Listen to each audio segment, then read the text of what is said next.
মাইনুল ইসলাম। ধন্যবাদ সকলকে। আমি আমার ব্যক্তিগত পক্ষ থেকে সকলকে ধন্যবাদ জানাচ্ছি। আমি আসছি কুয়াকাটায় এসে যে অবস্থা দেখতেছি, তাতে আসলে কুয়াকাটা সমুদ্রের বিচে আসে মানুষ আনন্দ এনজয় করার জন্য। সেই পরিবেশটা আসলে কুয়াকাটাতে নেই। আমি বাংলাদেশ সরকারের দায়িত্বপ্রাপ্ত যারা আছেন, প্রশাসনের সকল অফিসার এবং নেতৃত্বের দায়িত্বে যারা আছেন, তাদেরকে বলবো এই কুয়াকাটার ঐতিহ্যবাহী এই বীজটা যেন ধ্বংস না হয়ে যায়, নষ্ট না হয়ে যায়। সেই বীজটা যেন মানুষের আসলে বিনোদন কেন্দ্র হয়েই থাকে এবং হাজার হাজার লাখ লাখ মানুষের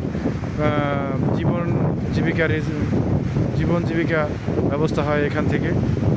কেউ ক্যামেরা নিয়ে, কেউ অটো নিয়ে, কেউ মোটরসাইকেল নিয়ে, কেউ হোটেল ব্যবসায়, কেউ রেস্টুরেন্ট ব্যবসায়, কেউ চার দোকানে, বা কেউ আছে বেঞ্চ ব্যবসা নিয়ে। এক একজন এক এক ব্যবসা করতেছে।